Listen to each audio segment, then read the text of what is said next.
Live from New Delhi, you're watching DD India News Hour, India's voice to the world. I'm Siddharth Bharadwaj. Coming up in the next hour.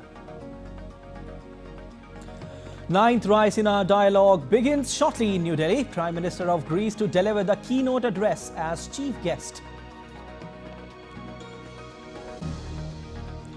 India's Prime Minister Narendra Modi holds delegation-level talks with his Greek counterpart in New Delhi. Both the leaders agree to bolster cooperation in areas ranging from defence manufacturing and trade to connectivity. Pakistan's largest parties strike deal on coalition government. Shehbaz Sharif to be coalition's candidate for Prime Minister. London High Court likely to deliver a verdict on Julian Assange's extradition today.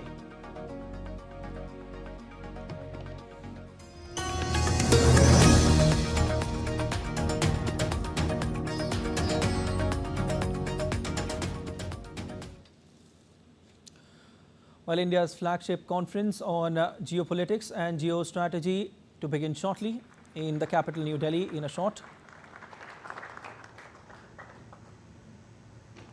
Honorable Prime Ministers, may I request you to take your seats?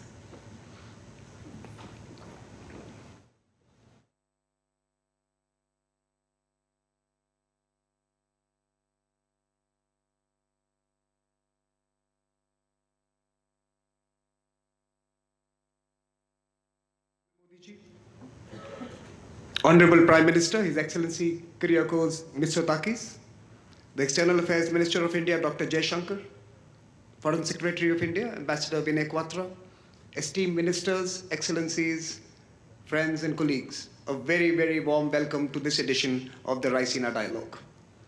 I would also like to extend a special welcome to the Raisina Young Fellows, the officer trainees of the Indian Foreign Service, the young diplomats of Bhutan, Nigeria, India Youth Bridge participants, 18 international students for the Raisina IE University Global Students Challenge, and participants of the Raisina Quad Think Tank Forum. A hearty welcome to all of you. This year, we have over 3,000 attendees from more than 118 countries. Some of you are in this room, but I want to thank each one of you for giving us and India 3 days of your life. Before I present some opening reflections, I would like to use this opportunity to mark an important milestone. The Raisina Dialogue enters its 10th year.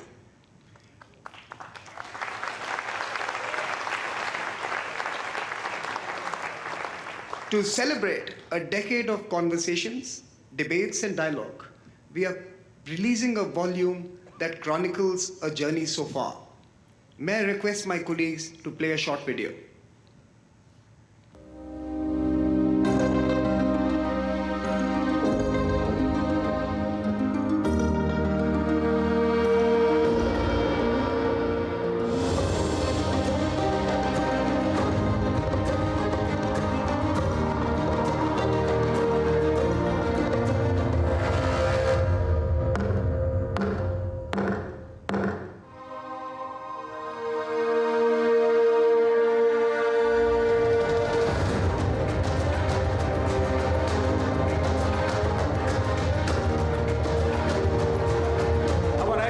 And aspirations, capacity and human capital, democracy and demography, and strength and success will continue to be an anchor for all-round regional and global progress.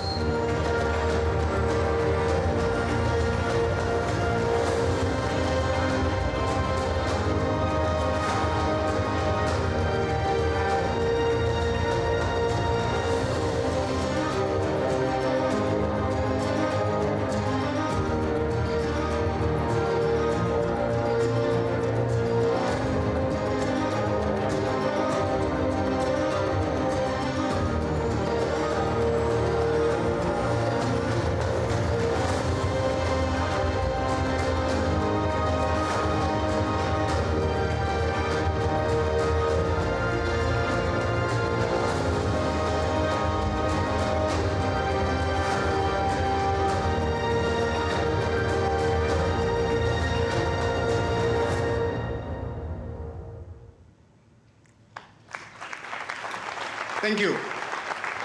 All of you will find a copy of this publication on your seats. And on page 21, you will find a foreword by the Honorable Chief Guest, Prime Minister Mitsotakis. Thank you, Prime Minister, for writing this foreword. It truly establishes your affection for India, your support for the dialogue, and your vision for connecting our people. 2024 is a historic year. Over 2 billion people are going to the polls. 64 countries are holding national elections. Half of humanity will decide its future. This year will go down as the single biggest election year in human history. Elections represent hope, optimism, and quest for a better future. They also engender anxiety about what is to come. In fact, it would be fair to say that as humanity, we find ourselves at an inflection point. The choices we make at this juncture will architect a new world. The decisions we make today will be the blueprint for our tomorrows. The theme of this year's dialogue, Chaturanga, touches on the power of four. Literally, meaning four limbs, Chaturanga touches on the strategies that were deployed in the past to maintain order. The elements of that strategy included infantry, cavalry, elephantry, and chariotry. In old times, when order was maintained through force, these were important. That was then, this is now. The world is more evolved, it's more complex, times have changed, means have changed, but the ends and motivations remain the same. Our theme, Chaturanga, conflict, contest, cooperate, create, engages this moment and the four trends most visible today. The word conflict captures our experience of the first 4 years of this rather long decade, from Afghanistan to Europe, from the Middle East to Africa, elsewhere and everywhere. We are living in a world at war. We are indeed in the age of unpeace. Contests also shape our world today. Pax Americana, that never came to be, and Pax Sinica, that never will be, continue to create tensions that need not be in the midst. And yet, despite these polarized times and divided moments, we believe cooperation is possible. The cooperation we witnessed in New Delhi demonstrated this. India's G20 presidency was ambitious and it carved a consensus that changed the ethic and ethos of G20. From a banker's G20, it became a people's G20. From the financial center, it became the development center. Thank you, Prime Minister Modi, for your leadership and stewardship, for providing the world with a template for building consensus, even as we build ambitions. And finally, I want to touch on the word creation. Creation abounds in new geographies, such as the one you are today present in. From digital public infrastructure to smart mobile-based financial systems, we are experiencing innovation that serves the next 7 billion people. In fact, innovations of the next 7 billion people are now reaching the others as well.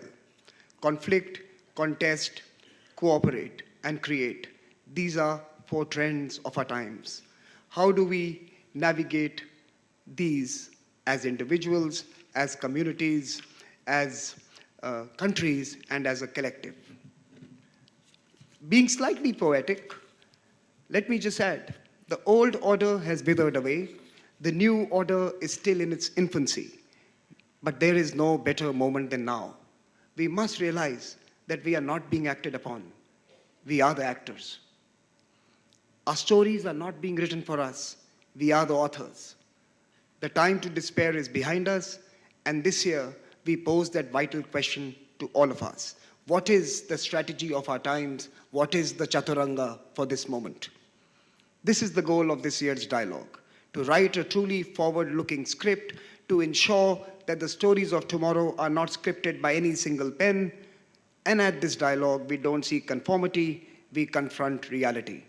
Be kind, be real, be purposeful, and once again, thank you so much for being here. With this, let me now invite the chairman of the Observer Research Foundation, Mr. Sanjay Joshi, to reflect on the theme and introduce our very special inaugural speaker this evening, Mr. Sanjay Joshi.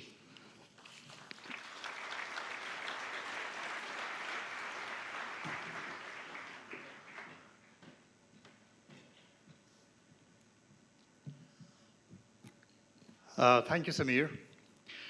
A very good evening to our distinguished guests, Honorable Prime Minister of India, Shri Narendra Modi ji, our guest of honor, Excellency Kyriakos Mitsotakis, Prime Minister of Greece, Honorable External Affairs Minister Shri Jaishankar, our partners from the Ministry of External Affairs, ministers, admirals, generals, and eminent guests from across the world.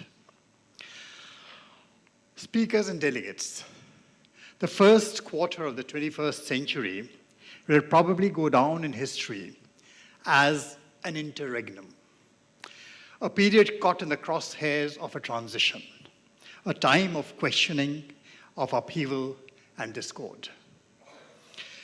And in this churn, we find ourselves in a divided world, a world cleft in two hemispheres, each scared and haunted by the shadow of the other.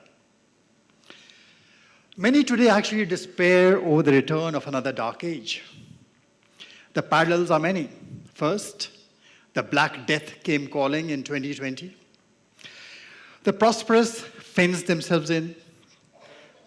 Now we see wars proliferate across the face of the globe, break out into conflicts, constrained by no rules or conventions.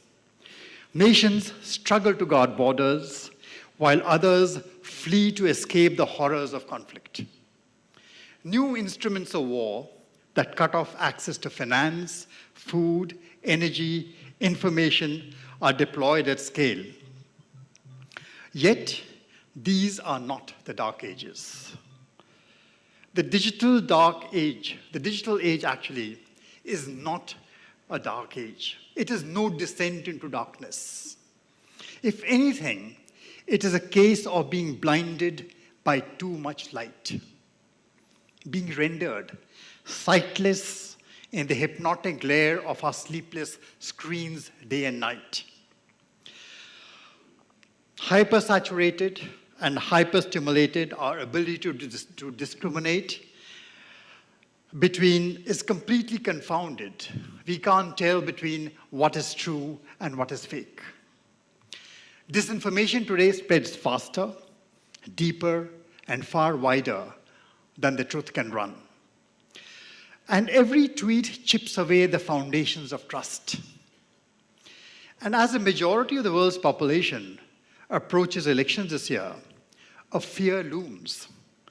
Can democracies endure attacks from ideological opponents on the one hand, and algorithms designed to deceive on the other? And so the dilemma of our times, how do democracies surmount the temptation to copy the other? How do they prevent fear from transforming them to become the very enemy they seek to defeat? Because if they were to lose the sense of what is to be democracy, who would have won and who would have lost? So this was how Chaturanga came and became the central idea for Raisina 2024. That board game of war, of moves and counter moves spreading across all domains. One version about the origin of Chaturanga claims that the game was devised by Queen Mandodari, the consort wife of the demon king Ravana. Now, this pious and God-fearing woman hoped that this game would distract her war-mongering lord away from real conflict by immersing him in a virtual board game. Today, actually, as the virtual acquires ever greater power over the real, the situation is actually inverted. It is time to wonder, which is the real war? Is it the one where innocent lives are lost as collateral damage to algorithms run on not so intelligent machines? Or is it the one curated for our screens to sway us, to numb us, and to make our minds the products of conflict. But in the midst of all this, let me tell you, Chaturanga has another meaning. It stands for a genre of music. A musical composition, which is a 360-degree melodious performance in 4 parts, spun out spontaneously in real time by a group of artists responding to each other. Responding to make their notes, their words, their meaning, and their rhythm meld into one harmonious whole. That is Chaturanga. So too, in the spirit of that music, in another corner of the world, 2023, the year also emerged as the year for forging a consensus within the global south, as well as across the north and the south. And as we convene this 9th edition of Raisina, we aspire to build upon India's G20 legacy of fostering consensus and devising solutions. And in this, we're delighted this year to welcome Excellency Kyriakos Mitsotakis, the Prime Minister of Greece. Welcome, sir. You have spearheaded Greece's recovery momentum through effective policy reform aimed at modernizing the economy, enhancing social cohesion, and transitioning to a greener and more digital future. Your presence at this forum symbolizes the deep linkages between the people of our 2 nations, a relationship that has existed since times immemorial between a land proud of its democratic heritage and a land renowned for its pluralistic traditions. We look to Greece not only as a centuries-old friend, but also as a partner, with the collective aim of returning us from the Chaturanga of war to the Chaturanga of concord in order to revitalize a broken global community. Excellency, the floor is yours.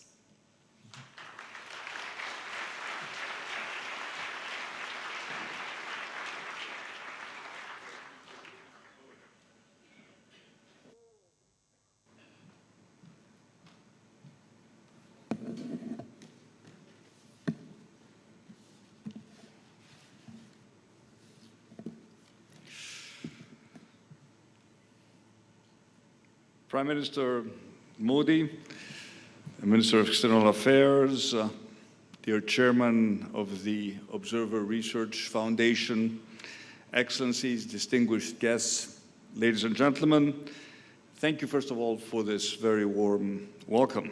And it is an honor and a privilege to be here today with you at this 9th edition of the Raisina Dialogue. And if I may be allowed to say, you have transformed this event from a regional into a global public square for dialogue and exchange of ideas. Congratulations. And let me start by saying that today is a moment to both reflect upon and celebrate the strength of the partnership between our 2 great nations, between India and Greece. A partnership bound by economic, cultural, philosophical ties stretching back millennia. A partnership between 2 allies, 2 countries that share similar values. A partnership that today binds us closer than ever before. But above else, a partnership between the world's oldest democracy and the world's largest democracy. And it is to democracy that I turn first. Ladies and gentlemen, as was pointed out in the introduction by the chairman, 2024 is a year of striking geopolitical importance. Not least because this year, half of the world's population will go to the polls in as many as 64 countries, and of course, the European Union, to choose the democratic representatives who will shape the destinies of their people, but also the future of the world for the foreseeable future. And the sheer scale of this global exercise in democratic self-governance is incredible. It's also a testament to the lasting power of democracy. And elections here in India, as I had an opportunity to discuss with Prime Minister Modi, this vast, thriving, giant nation of 1.4 billion people, elections here in India convincingly challenge any flawed notion that significant scale is a barrier to democracy. You are an example to the world, an example which should be celebrated, a demonstration of how democracy can deliver stronger economic growth. This has been your record for a decade now. How strong economic growth can deliver prosperity, and how, of course, the delivery of prosperity can also strengthen social cohesion. Now, of course, not all democracies are the same, nor do they face the same challenges, but they do share the same ideals and the same fundamental guiding principles. The most important being the right of people to determine their own future through fair and free elections. And of course, democracies have more than that in common. They're all, in a sense, imperfect. There is no such thing as a perfect democracy. They're all constant works in progress.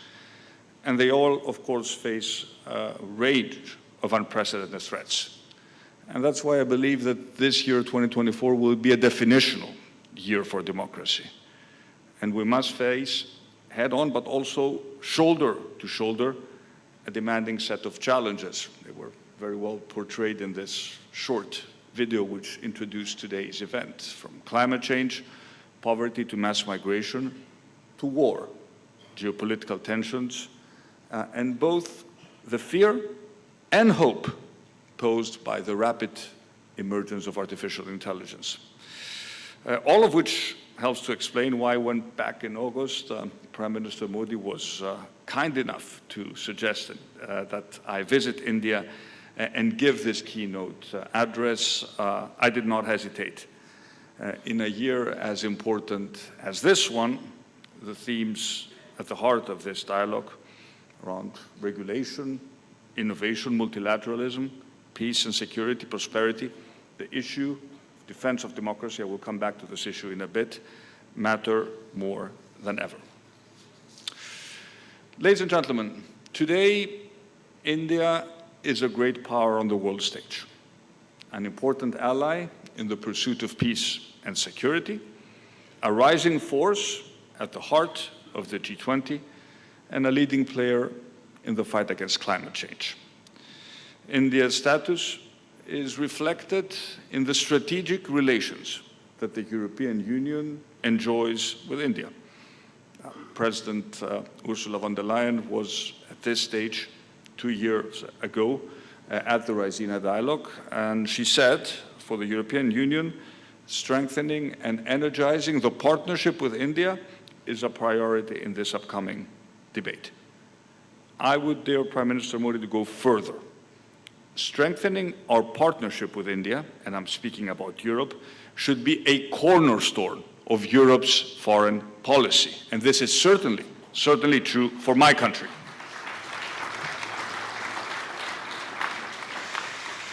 We have made good progress over the past years towards achieving that goal, but we have much further to go. And Greece has an important role in this endeavor. And as I told the Prime Minister during his recent visit to Athens, I should point out the first by an Indian Prime Minister since 1983, we are at a unique moment of mutually beneficial opportunity.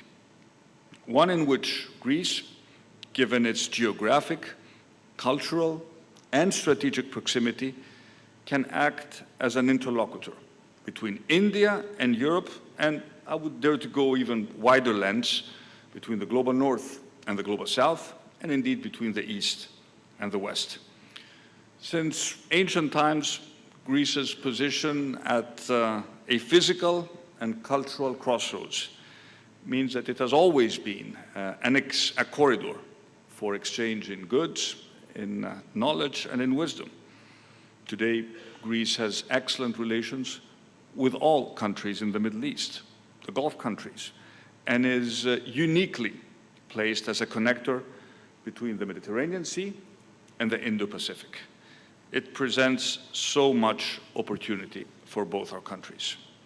We are already a well-established logistics center, an international gateway, but we want to increase connectivity and promote trade still further. Piraeus is one of the busiest ports in Europe. More of our ports are in the process of being privatized. Greek ship owners, something which is absolutely critical also for India, control the largest merchant marine fleet in the world.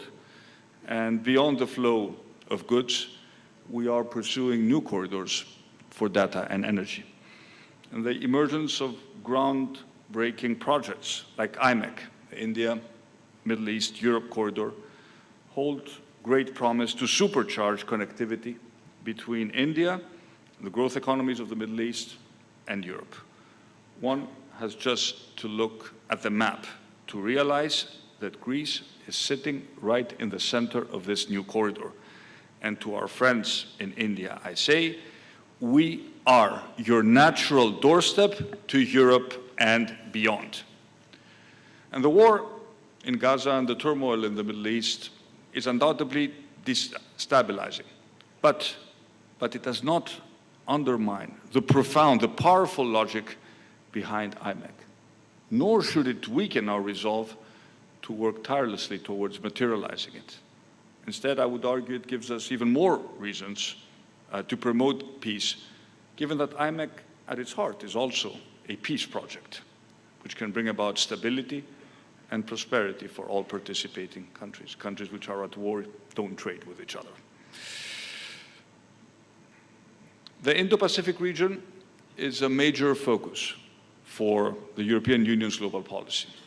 And earlier this month, in Brussels, at the third EU Indo-Pacific Ministerial Forum, we took a series of measures aimed at intensifying the partnership between the European Union and the countries of the Indo-Pacific.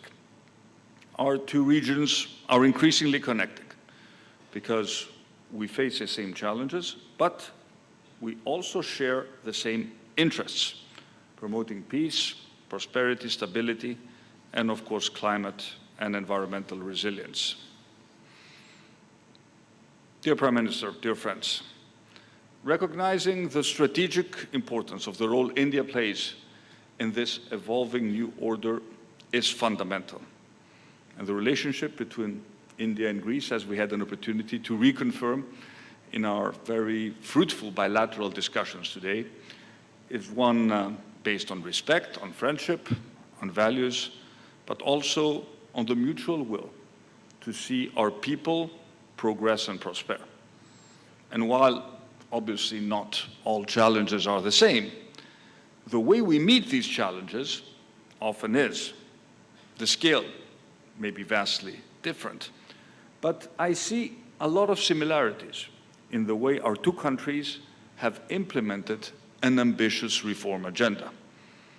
Both India and Greece have pursued sustainable growth and prosperity through innovation and bold changes. We have both encouraged and embraced the digital revolution. We have leveraged, you have done this here in India, at an unprecedented scale, leveraging technology to transform the delivery of public services for the benefit of all citizens. And we have both demonstrated that the power of innovative and bold reforms that bring growth, spread opportunity, deliver prosperity, and create the higher-paying jobs of the future, this is the path to go.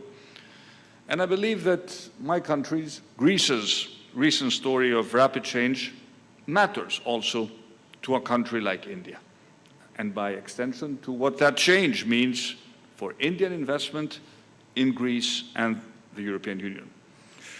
The country I was called upon to govern when first elected to office in 2019 was seen by many analysts at the time as the sick man of Europe.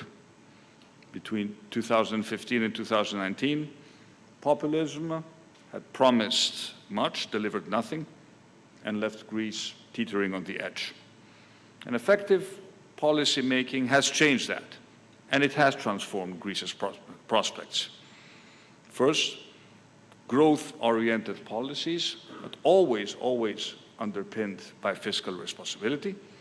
Second, a robust approach to migration and security, supported by an assertive foreign policy and the shaping of new regional partnerships, like the one between Greece and India. And third, investing in health, in education, and using any fiscal headroom generated by a growing economy to tackle social inequality. And by cutting taxes, supporting entrepreneurs, spurring investments through market reforms, much like India has done, Greece has seen over the past years one of the highest growth rates in the Eurozone.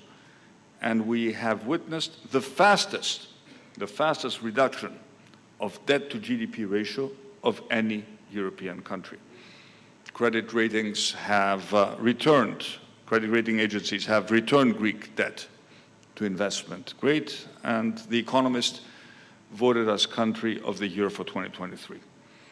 All of which has led to falling unemployment, higher wages, record foreign investment, and a rapid shift towards the green and digital economies of the future, and of course a new, more assertive Greece at the heart of Europe. And today, I am proud to be able to talk to you about a very different Greece to the country that many had written off as unreformable a few years ago.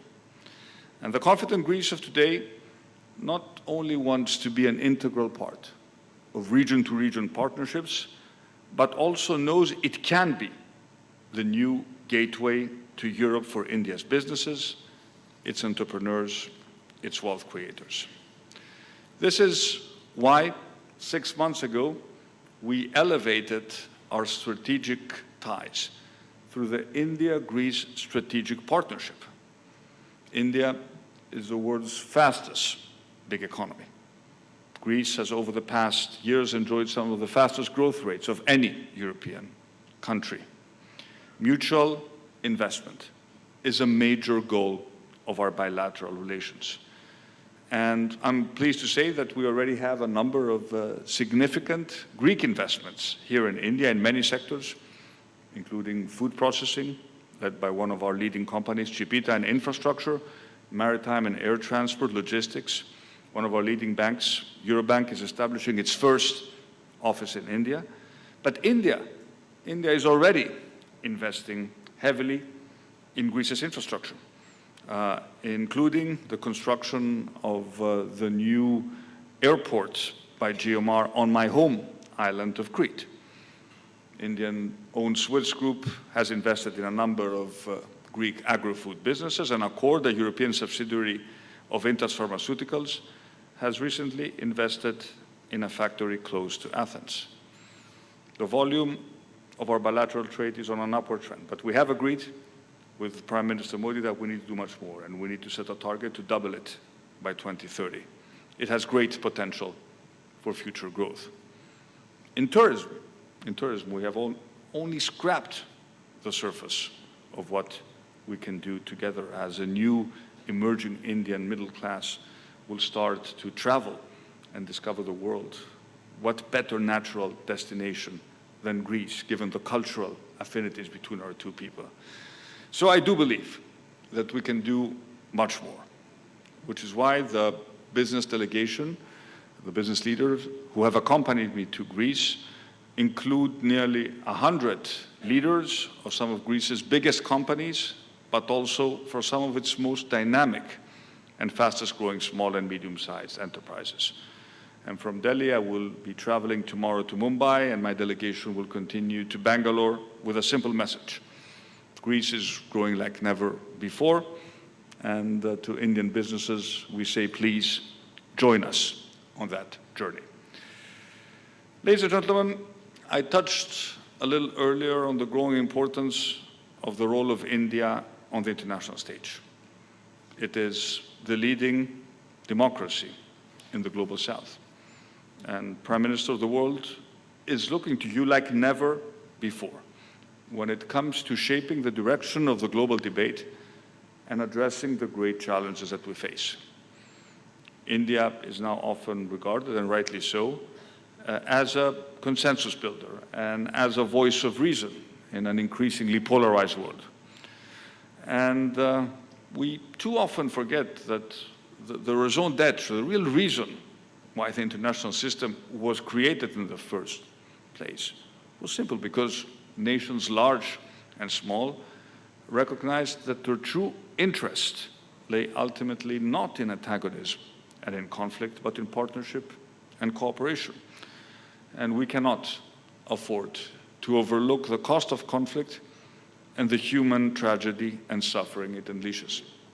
And this 9th edition of the Raisina Dialogue is taking place at a time of heightened geopolitical tensions, a protracted war in Ukraine, new conflict in the Middle East, where the violence that has erupted goes beyond the direst predictions. There's a horrifying death toll of civilians.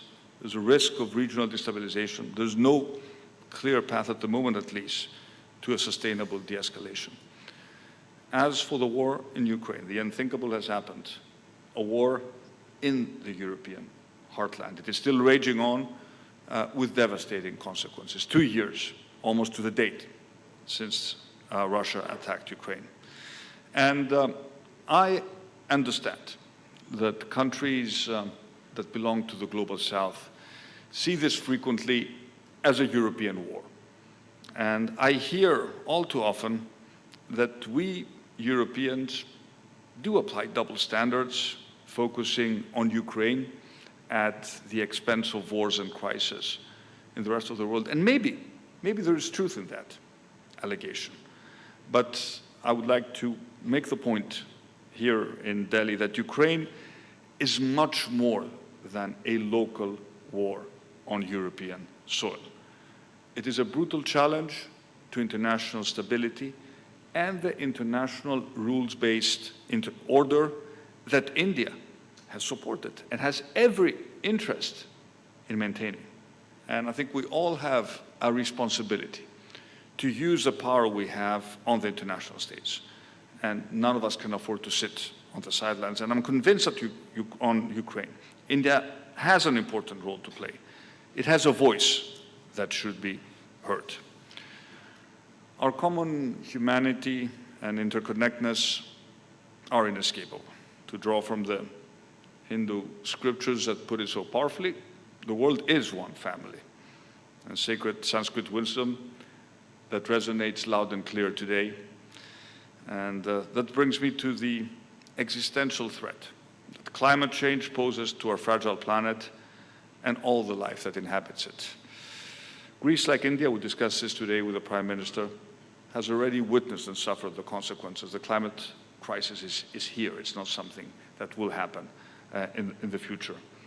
We have accelerated our energy transition in recent years in order to mitigate those effects, but we've also invested heavily in adaptation.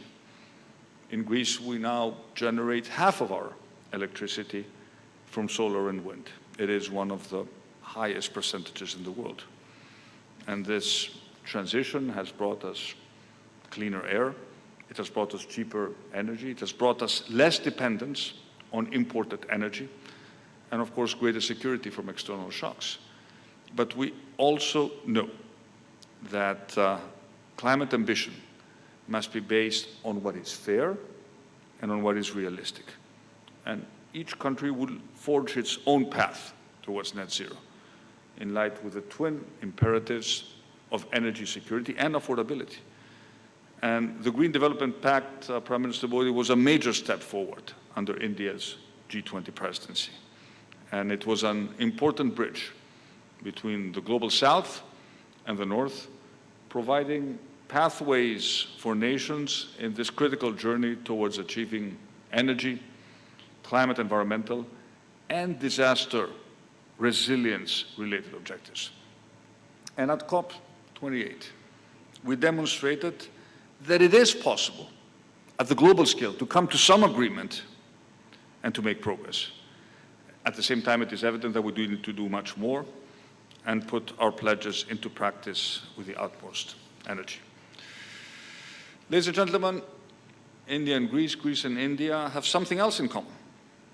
We see democracy not as an inconvenient barrier to delivering against contemporary challenges, but as our greatest hope of ensuring that we do.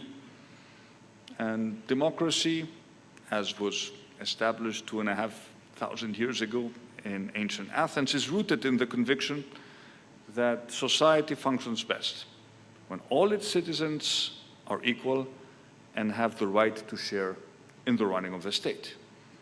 But, as was pointed out in the introduction, we should have no illusions.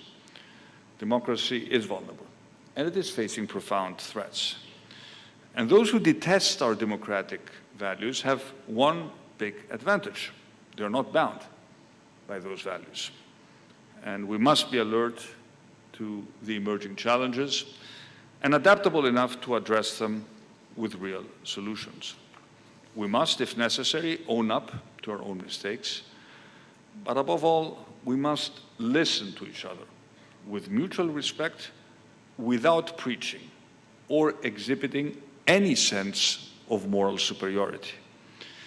But no matter how disparate beliefs and ideologies are in any given society, we need to be able to rely on some basic truths and agree on the facts that at the end of the day shape any democratic discourse. And we know that democracy can work best only if all our citizens have the information they need to make informed decisions at the ballot box. And our technological advances, profound as they may be, AI, social media, the internet itself, need to be tools to facilitate the propagation of information. They must not be weapons against reality. And it is now undeniable that artificial intelligence presents a powerful tool for deceptive use at the hands of malicious actors who wish to disrupt democratic elections. And no democratic nation, large or small, is immune to this threat. Government regulation is frequently necessary. I'm very glad that the European Union has already agreed on what we call the Artificial Intelligence Act, the first ever legal framework regulating artificial intelligence. But also the technology sectors, as the producers of AI, need to exercise the utmost responsibility, and this is true for all global technology companies. And it is good that we're starting to work on this. I was able to witness it firsthand at the Munich Security Conference last week. There are some of the leading companies of the sector signed an accord to combat deceptive use of artificial intelligence in the 2024 elections. And all these are good steps, but it is clear that it is just the beginning. In the coming years, we will need to do more in order to protect democracy from the many threats that will be launched against it, perhaps already in this very crucial election year. And today, democracy, and that is why this gathering is so important, is about essentially outsmarting those who seek to bend and misshape the rule of democratic discourse in their favor. And India and Greece have vital roles to play in achieving that goal, whether at the United Nations, where Greece is seeking a rotating seat on the Security Council next year, at the G20, which was so expertly chaired by India last year, or through the European Union. And by the way, Greece is supporting the reform of the Security Council of the United Nations in order for leading countries such as India to be represented at the highest table and in order for their voice to be heard. But, and here I'm referring to all the policymakers who participate at this year's dialogue, we need your help. Because at the end of the day, effective policymaking relies on creative thinking, and it flourishes in international fora. such as the one I have the privilege of addressing today.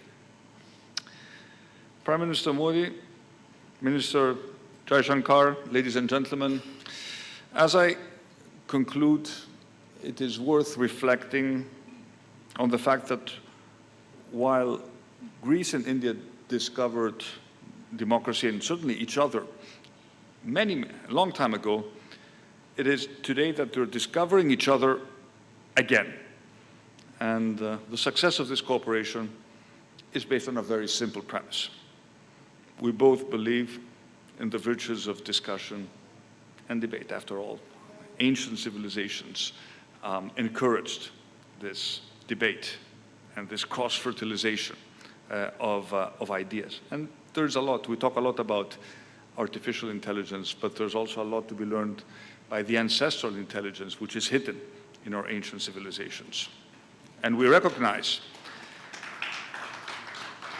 that without such debate, the search for truth is meaningless. This world is increasingly divided. It's divided between the West and the East, between the South and the North. And Greece and India stand essentially at the intersection of these divisions. These divisions can be managed, they can even be tempered by open discussions, which is why the world needs, and you called it a public square. I will call it an agora. Agora, the ancient word, not just a marketplace, but a new meeting place where ideas can be tested against each other. And the Raisina Dialogue is indeed providing us with this new agora. A divided world needs more tangible and physical connections as well. And the integration of our two seas, the Indo-Pacific on the one hand, the Mediterranean Sea on the other, will benefit not just India and Greece, but our neighbors too. Our two people have much to learn from each other, and they also have much to give to the world. And if we are to do so with effect, we must begin today with a commitment to public discourse, open discussions, tolerance, acceptance of the opposite view, and of course, the preservation of the democratic idea. Thank you very much for listening.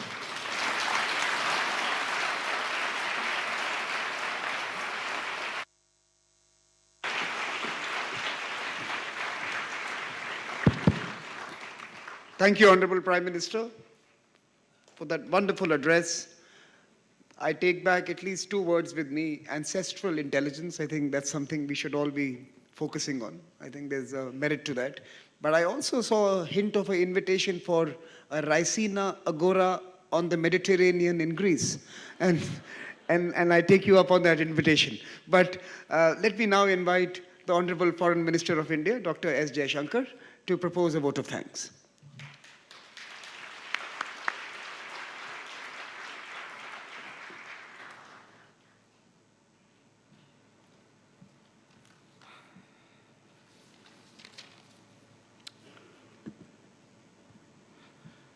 Prime Minister Narendra Modi ji, Prime Minister Mitsotakis, Excellencies, dear friends.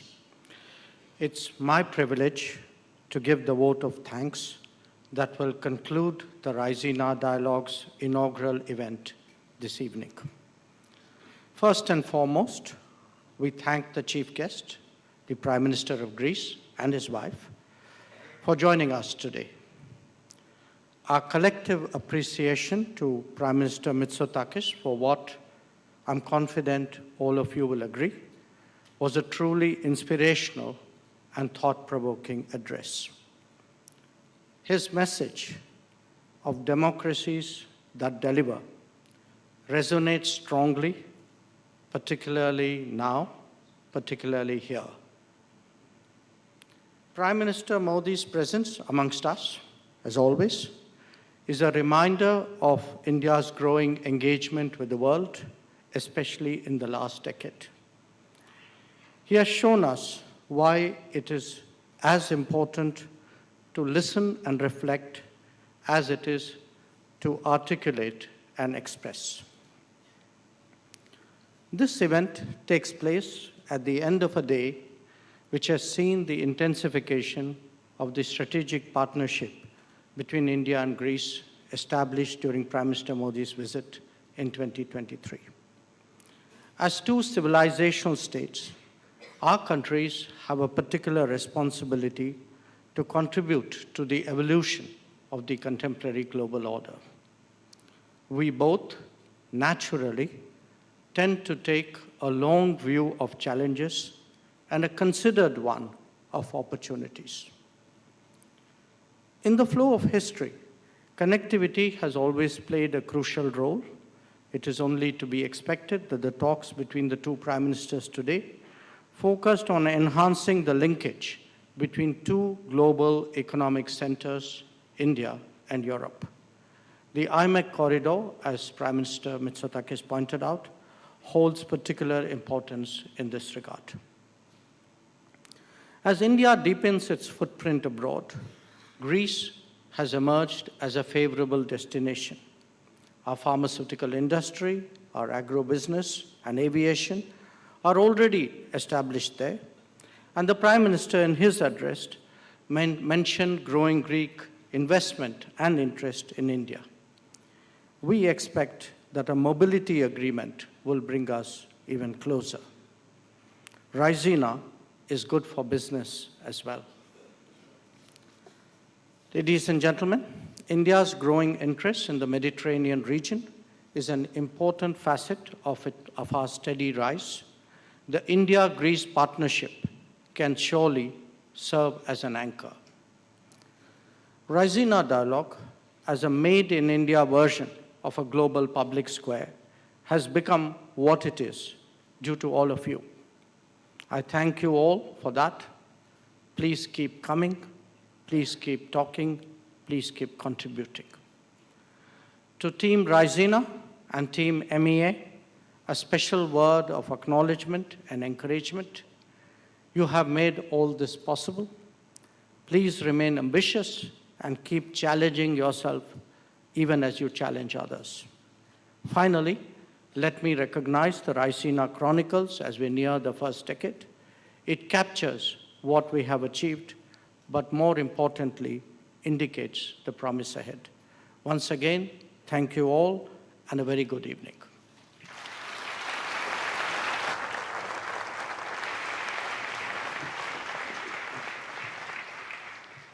Thank you, Dr. Jaishankar. May I request you all to remain seated as the VIPs exit the room.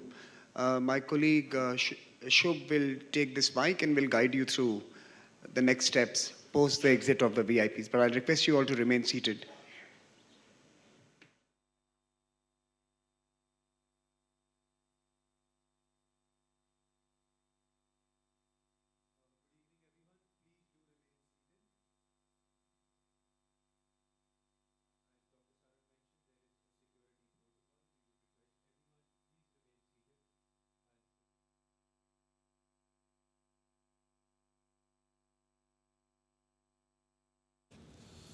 All right, that was live from the 9th edition of Raisina Dialogue from India's capital, New Delhi.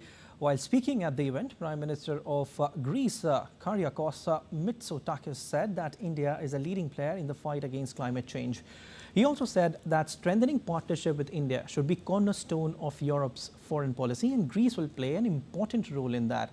Adding further, he said that Greece is India's natural doorstep to Europe and that we are sitting in the center of IMEC, and that India and Greece have played an important role in sustainable development through innovation.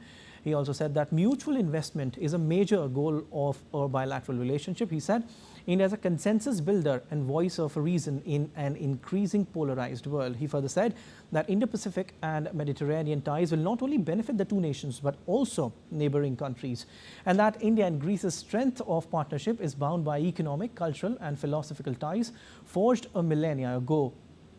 It's a partnership between the world's oldest and largest democracies. Well, the Raisina Dialogue is an annual conference on geopolitics and geoeconomics which aims to address the most challenging issues faced by the world. The conference takes place in New Delhi and is attended by people from political, business, media and civil society backgrounds. The theme of 2024 edition is Chaturanga, Conflict, Contest, Cooperate and Create. Well, further ties with a valued partner, Indian Prime Minister Narendra Modi extended warm welcome to visiting dignitary, the Prime Minister of the Hellenic Republic, Kyriakos Mitsotakis at Hyderabad House. The two leaders held delegation-level talks, during which they reviewed bilateral ties and discussed deepening partnership in areas of defense and security, maritime trade and investment, cultural ties, among others. PM Modi and his Greek counterpart also decided to conclude at the earliest the new initiatives on migration and mobility agreement, sports, higher education, cooperation. They stressed that dialogue and diplomacy are significant to resolve conflicts. At the meeting, PM Modi welcomed Greece's interests in the Indo-Pacific. He added that Greece can be an important partner in the India-Middle East-Europe Economic Corridor, or IMEC.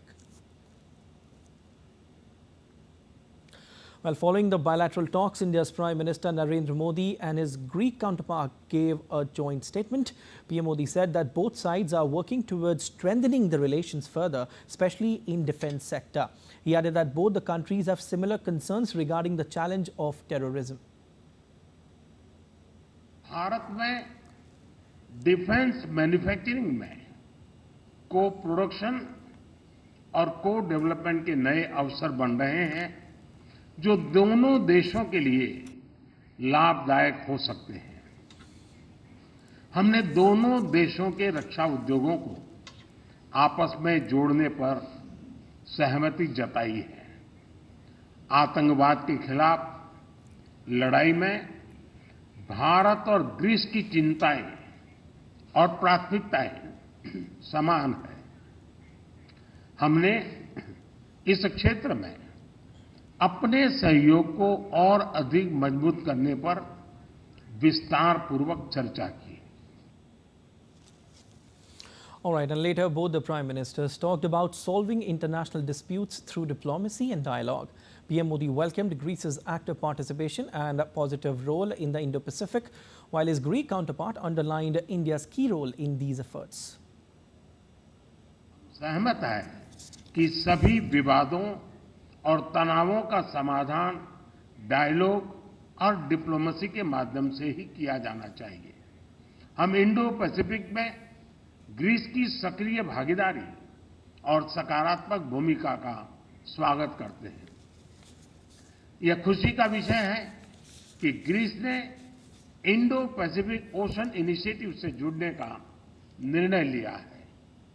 पूर्वी Mediterranean क्षेत्र में भी सहयोग के लिए सहमति बनी है।